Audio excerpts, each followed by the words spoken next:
everyone, I'm Mackayla, and today on the Soundtrack of Our Lives podcast, we have Matty Marz. So thank you so much for joining us.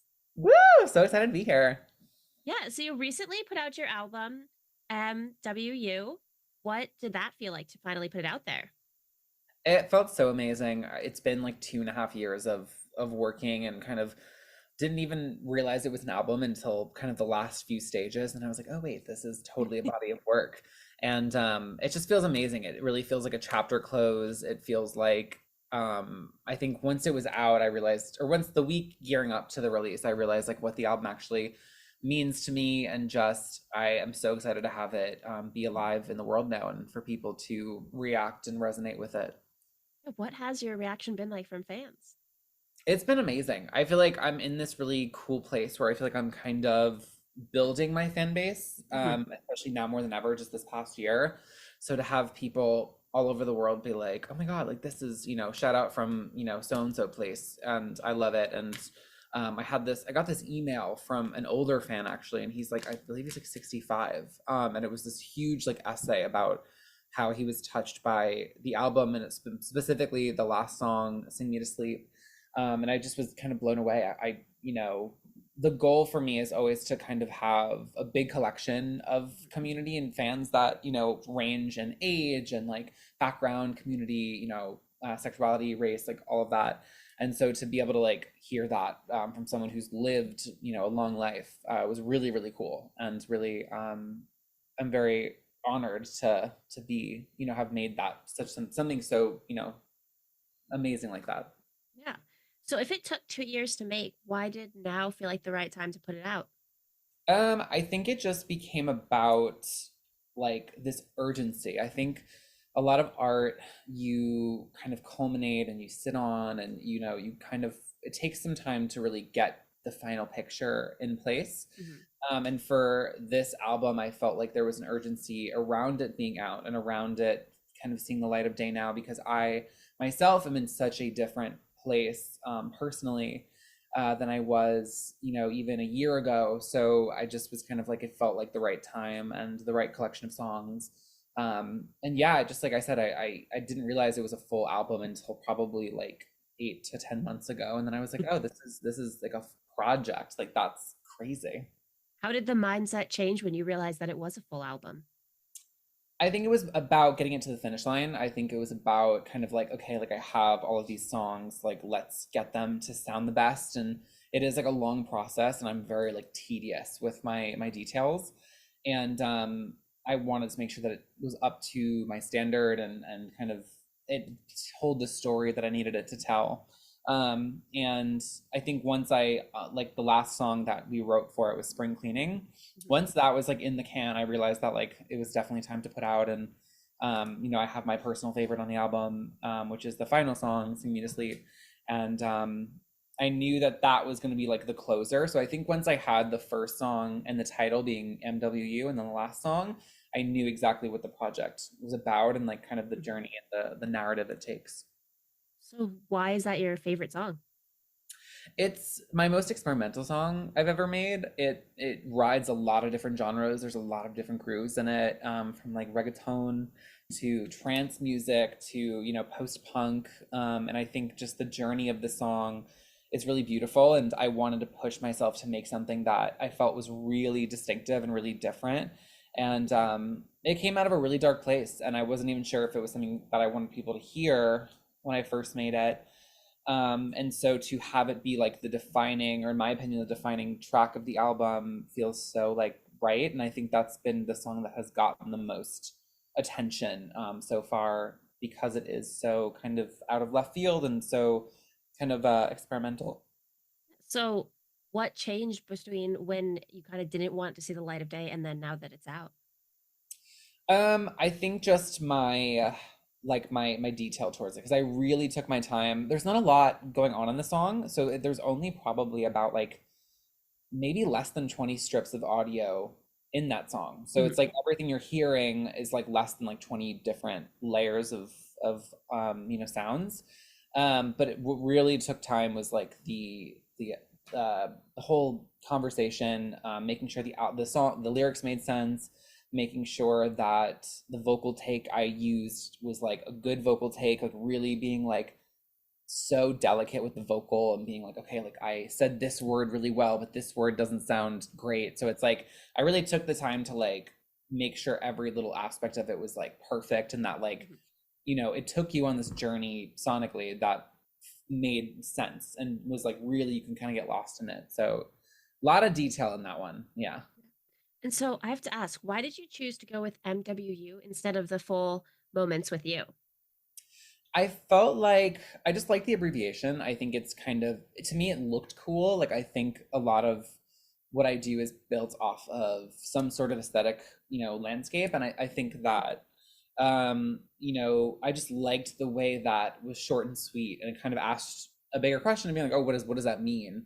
Right. And, I think moment with you as like a full typed out, phrase felt not as cohesive with the identity of the record as like that song. And so, basically the MO of the whole album is kind of the only thing we have control over are the moments and the situations we put ourselves in our life. And Right. I think that plays in many different forms on the album. And yeah, that's why I decided to name it that, because it felt like, everything comes back to a feeling and like a Mhm. sensation that you have when you're, dancing, or you're like having a good time, or you're, crying about it. It's like all of that comes down to, the specificity of a time in your life. Yeah, so thinking on like Moments with You, do you have any particular moments when you were creating this album that stand out to you? There's definitely a few. I think a lot of the songs, Pill and Lacazette specifically, I did not really write with myself in mind. So I wasn't necessarily thinking that I was going to ever release those songs. Mhm. So I remember being in the studio and kind of the quickness, because both of those I pretty much wrote. Pill I wrote alone, and so Lacazette, my friend Will, and who's also the co-producer on the track, wrote it alongside with me. But the narrative and the ideas kind of came from myself, and especially with EPEL, I remember my friend Akira, who was the producer on it, was playing this like really cool drum beat. And I was like, okay, this is crazy. I was just like, sometimes you're writing for other people, it's a little bit easier because you can take yourself, there's not a pressure to like feel like this has to define you. And Mhm. so I think with that one specifically, it was kind of like, oh, I'm having fun. It was like, okay, like what are some cool lyrics to say? It was like, DJ rock me, hit it now. I only like music when it's loud. So it's like stuff like that I was like, we were freestyling. And I think that was like, oh, like that's so cool and like kind of cunty to say. Mhm. Yeah, so when you're gonna like create more music down the road or another album, what lessons would you take from the creation of this album? I think the big lessons would probably be like taking your time, and craftsmanship over, I think, extensive track lists, because you can fill up an album with like 15 songs, but it's Mhm. like, are those great songs or are they mediocre songs? Like, Right. what is defining of the project? Like how do things weave in and out? And so I feel from now on, everything I do will be a lot more like of a full concept. I feel like I'm a very concept driven artist, where once I have an identity around a project, all of those songs filter through the overarching narrative or the overarching personality that I'm Mhm. trying to capture. And I think it'll be faster. It definitely won't be that long before I release like another thing. But I think really pinpointing aesthetics, references, being like, okay, like who am I trying to sound like on this record? Like who am I Mhm. trying to look like? What films am I inspired by? What colors? And just getting more and more kind of attuned to that and making things feel much bigger. I think the next project, my goal is to make it feel a lot larger than life and a Mhm. lot more like bodacious and Yeah, I definitely get those vibes from you. That's so good. So what would you say would be like you mentioned like films and colors, things like that. What would you say was this last album for those kind of references? Well, it's funny because the album cover is so green and like yellow, because it's Mhm. like we shot it like that actually was from the first photo shoot from the single cover from Moment with You. And when it came time to pick an album cover, I was like, I felt like this one shot I had of myself was so like distinctive, and I decided to put a white box over my face to kind of make it a little bit more have some more ambiguity with it. So it Hmm. didn't like this is a picture of my face, especially my personhood has changed drastically ever since, starting to transition a little over a year ago. Hmm. Um, I'm like, I don't even really identify with that person who I was at that point, but I just thought it was something, the picture itself felt like striking. And it definitely invoked a certain emotion out of me, and especially that there's no face attached to it. It feels like the listener can kind of impart their own identity onto it, which I thought was Right. really cool. Um, but I feel like the overall color of the project feels like very light blue to like dark purple, and then eventually like bright yellow. I feel like it's almost kind of like nighttime into the early morning, Hmm. after a night out. I like it. So when you're going into, write a song or a collection of songs, do you come in with an idea of what you want them to be about, or you just kind of go for it? I think it's a little bit of both. I definitely making this album, I wrote a lot differently than I used to write. I think I used to be a lot more concept driven in my earlier stuff, and kind of being like, this is a title, like let's write around this title idea. I feel like for this, it was a lot of like, okay, let's have a top line and let's see where the top line goes. For Lacazette, for example, Will Hideout Hill, who produced the track with me, he was the one who kind of came up with the title, because I was writing a Mhm. bunch of little like lines and lyrics about like winning and shooting goals and blah blah blah, and then he was like, I think I was saying la la la at one point, and he was like, "Are you saying La Cazette?" And I was like, "Who is that?" And he was like, "He's a famous French soccer player," and I was like, "That's the title of the song." So it's moments like that that are really really cool, where you get to kind of watch the thing become but from an idea to like a an actual finalized like thought. But I think there was a lot of like free form, kind of slam poetry type writing on this album that, is still on there. I think Sing Me to Sleep is also one of those songs. Like the first a minute and 30 seconds is definitely all my first like takes, and just being like, I'm throwing this at the wall. It's coming from a, deep place. I'm writing from this really personal place, and like that's where I'm gonna go with it. And I kind of kept those lyrics kind of still there. Yeah.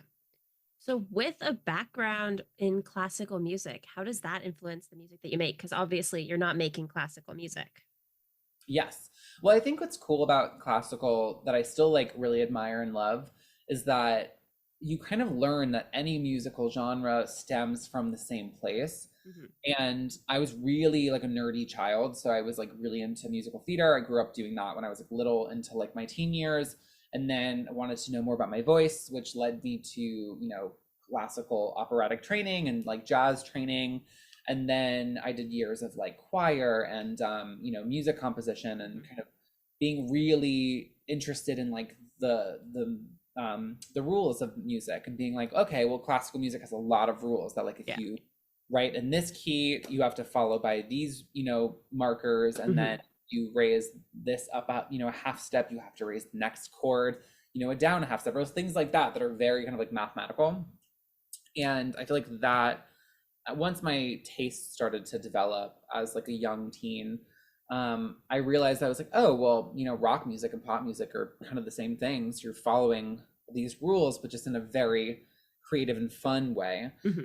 And it was dance music specifically that I looked to as like, oh, it's like classical, but like with synthesizers. And I think that was kind of like a very aha moment for me. I listened to like a lot of like Above and Beyond, Apex Twins, Dead Mouse, David Guetta, which definitely wouldn't count in that like, I guess like deep trance, like the deep dance music, but I think kind of those the DJs and the Hmm. producers of the earlier 2000s guided my tastes a lot.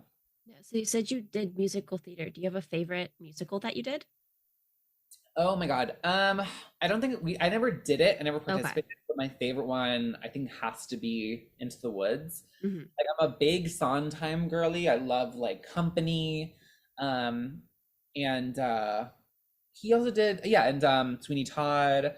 Hmm. So I love a lot of Sondheim musicals. I think he's just so brilliant and cool.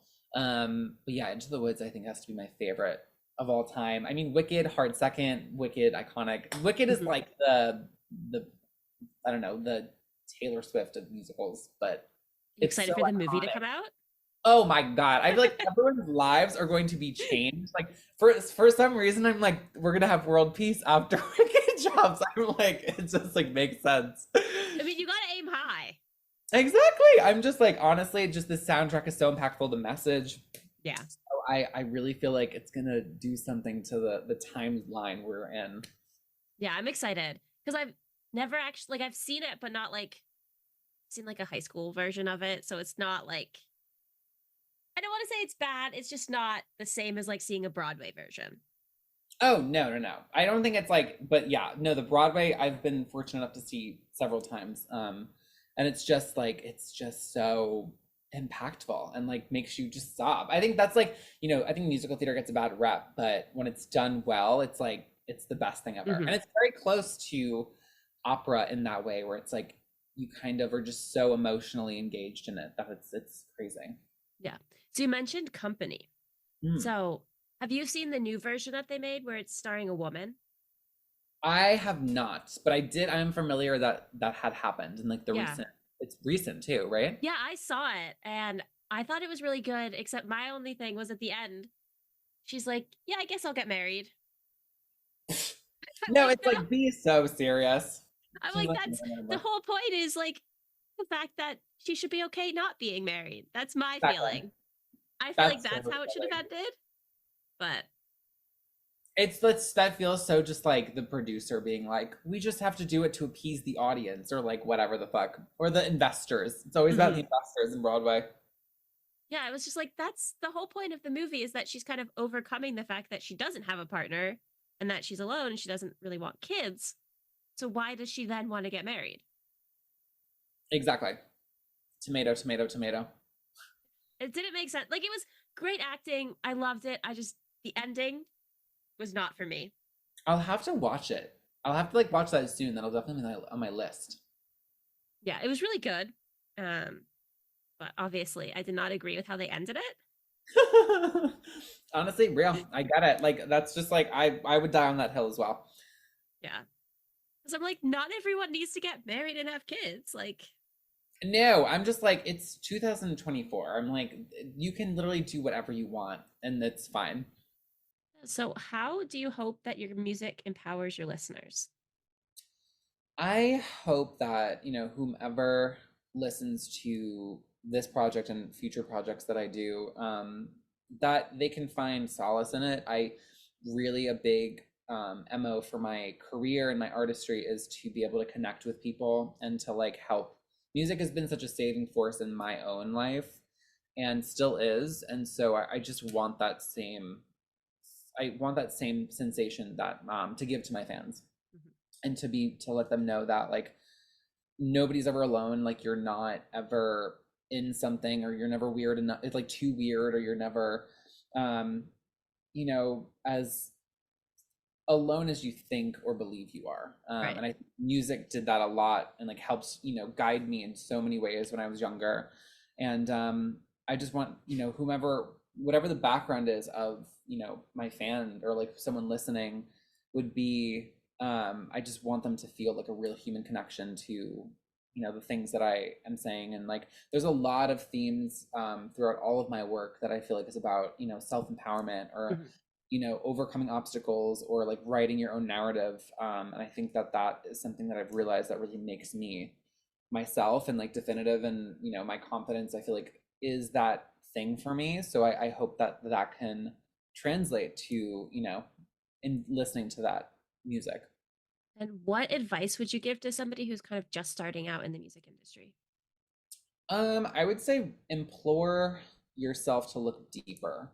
I think there's a lot of people making work right now. I feel like we're in a time when anybody with a laptop and a microphone is like, I'm an artist. And I'm like, actually, you are not an artist. Like, you don't even know what you're making. And I really think when you're starting out, knowing about yourself and like really having a perspective on the existence that you're living is like the biggest kind of benefactor to what your music will become. Mhm. And I would say probably that just like really take the time to know yourself and know what you want to write about and know how you emote and your references and like what you're inspired by and kind of taking the time to figure out where certain references and inspirations fit and where things don't fit. Mhm. Understand like how you write and how you want to write. So I think that's probably the biggest advice I would Some give. good advice. But I feel like it's really easier said than done. It is. Like, It's really hard. It's like, I've been doing this a long time. I've been making music. I was Matty Marz since like 2000, probably 2018, maybe even before then, maybe 2016, 17. And I've went through so many transformations, and I only feel like after maybe bordering 7 years in this industry, have I just started to like scratch the surface. And now I'm on like another journey, especially like as a, as a blossoming girl. And, I'm never not surprised by how much you can change in the course of your life, mhm. especially early 20s. Your 20s are crazy. Yeah, well, congratulations, by the way. Thanks. I'm literally it's the best decision I've like ever made. And it just feels so right. And it's so amazing. And there's so much big thing too. It's like again, we're in a time where I think trans people are getting very targeted, and it's really just like we're all trying to just live and Mhm. exist. And there's so much humanity in this journey. And I think I want that to come across um in the work that I make as well. Like it's deeply personal, it's deeply emotional. Mhm. And yeah. So with putting out things that are so personal, is it hard to make sure that you're not putting too much of yourself out there? I think you can find ways. I feel like unfortunately you kind of have to be extremely present online. And I even think for myself, like I, have watched things go viral that was like due to like something really emotional or vulnerable of myself. Like I had a TikTok go viral like 2, 3 months ago. That was because of I was crying in it. And I was like, no one's gonna see this. And it was like, bam, like 58,000 people. And I was like, okay, great. And so I think it kind of is uncomfortable to be hyper aware or hyper, perceived in this Mhm. internet world we live in. But I also think that you can sanction off and have boundaries with what you give and what you don't give. Yeah. Um, and I think I'm also at a time where it's like I want to be perceived. It's like you get to this point, especially as there's a lot of waiting on this trans journey of like waiting to feel like you've hit certain landmarks. And I'm now just like I want to be seen. I think the thing that's been kind of difficult to I think ration with or kind of like deal with is like the changing perception that I have of myself, and Mhm. being like, the video for La Cazette was shot in September of last year. So probably this time last year we were getting ready to shoot it, and I look totally different than I do in that video. And that's Right. like one thing where you're like, okay, well, people are going to see this, and I'm not who I see myself being, or I'm not Mhm. who I see myself looking in the mirror right now. And I think that's one thing you kind of have to make peace with and just like let it be and be proud that you made something great to begin with and just kind of move on. Yeah. That's probably, I can't imagine what that's like to put that out there. It's surreal. It definitely is weird because I even watch it now and I'm just like, yeah, I don't even know. I'm like, that was my brother who ran away to the woods and never was seen again. I like the story that you've made up. Absolutely. No, I'm just like me and the family are grieving. He got lost in the woods. I think that's a good way to rationalize it. Yeah, I'm like, imagine like it's like he pops up one day and I'm like, wait, maybe I did have a brother that I didn't know about. Like everyone has been lying to me. For me, I'm like, oh shit. So what would you say to people who are kind of just discovering your music? How would you describe your music?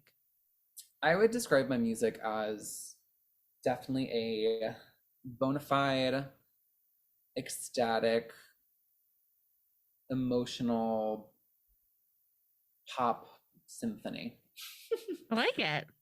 Yeah, I think there's a lot of layers to it. I think with this album specifically is way more dance centered than I think I'll go in the future. I don't know if I'll stay in this kind of dance genre forever, but I there's all the spectrum of emotions I think is on this album. I think you have the highs and lows, you have the dark and the light, the exciting and the somber. Mhm. Yeah, so you mentioned like maybe going in a somewhat different direction in the future. So do you have any music in the works or anything that you can share? Nothing too concrete yet. I think I'm throwing things at my canvas and trying to just figure out like what next year looks like, and really leaning into this project and making sure this gets like a long life to kind of project it in, or like, get it moving into the future. But I definitely am putting pieces together about what I want to look and sound like. And I'm very excited. I think I'm at like a place I've never been at. And I just think that's a great place to start making music. So I feel like it'll be my sour album. Like it'll be like my girlhood post breakup, extremely hormonal, just like fun and anthemic. Everybody needs that in their life. Oh my God, totally. And I'm like, even though I'm not 17, I'm just like, psh, that's fine. Yeah, I mean, I like, even though I'm not 17, I still feel that way. Like all, you know what I mean? I feel like all my friends in their even like mid 30s, like I'm not even 30 yet. And I feel like everybody I know is just like, yep, we're all still like technically 17. I'm like, period. Like that's how Yeah, you like do it. I'm not actually 23. I'm still 17. Like, well, how am I an adult, Exactly. you know? Exactly. 100%. So I don't think there's any wrong time to put out that album. Period. I'm like, I'll give you a shout out on the credits. I'll be like, this is for my girl. So, sorry, I forgot what I was going to ask. No, you're so fine. I'm like, my brain has been off all day. It happens. Those days happen. Truly, truly, truly. So when you're in a creative rut, what kind of things do you do to get out of it? I honestly reach out to my, real life. I feel like I reach out to my friends. I go out and try to experience, the life that I've built for myself. There's no other way around it. I think everyone's always like, well, how do you fix like, writer's block, or how do you fix kind of getting out of these things? And I really think the only way to do that properly and healthily is to like go and live your life. You have to be reaching from an authentic place to make good work. And the only way to do that is to know more about yourself and be like, okay, like, what do I like? What do I don't like? Am I dating someone? Am I not dating someone? Am I going out, trying to party? Am I like in between jobs? So I think, reaching for the real factors and the real people in your life will always kind of be the best way to like uplift yourself out of something. And I also think just like furthering your, discovery of the music you like, or listening to your favorite albums, or watching your favorite movies, asking certain questions. I kind of have a tentative title for what I think the next project is going to be. And that came about out of like listening to, I think it was probably like, I think Lady Gaga's The Fame. And I was like in Manhattan and just like walking down the street, and then simultaneously listening to like Short and Sweet by Sabrina, and kind of being like, oh, well, there's these two things are really inspiring to me. And it's like, there's like a feeling attached to this title. And I was like, I think that's something. And that's kind of how it starts. I feel like you kind of have an emotion attached to like a saying or a word that you're like, okay, like this is something that's worth discovering more on. And yeah, that's, I think the most exciting part is to kind of be at that beginning stage and being like, okay, like I see you. Like Like it's coming. It'll happen. exactly. It's in the back of the brain, and then it's like it slowly creeps in and you're like, oh wait, this is it. Just writes itself. Exactly. Honestly. So before I ask the last question, was there anything else that you wanted to mention or talk about today? No, I think we've covered everything. This has been so wonderful. Oh, thank you. Of You've been course. wonderful. You've been wonderful. I'm like, we're besties now. So our last question is, what is the soundtrack of your life? That is such a good question. I'm trying to think. I mean, it's ever changing. Are we talking about like favorite albums of all time, or just what Whatever you want it to be, because it's your life. The soundtrack to my life would probably be, that is such a hard question. I think currently it's probably, I would say I'm in my brat. I feel like we're just coming out of the brat summer. So I think I would say it would probably be Brat. Okay. feel like that's Okay. been the brat era. It's been this whole summer's been very just that. So I would say Hmm. that. And so for our listeners who want to follow you and stay up to date on you, where can they find you? They can find me on all streaming platforms under Matty Marz, MattyMarz. And then on all social media platforms, I am Matty Marz. Again, same spelling, IAMMATTYMARZ. And that is me. And much more is in store. 2025 is going to be massive. I'm excited to see it all happen. Woo! Well, thank you so much for taking the time to talk to me today. Thank you so much for having me. This has been a pleasure. Of course. Have a nice rest of your day. You too. Bye bye. Bye. Listeners, be sure to go check her out and make sure to subscribe and follow us on Instagram, Twitter, and TikTok at STLI's Podcast. Thanks for joining us.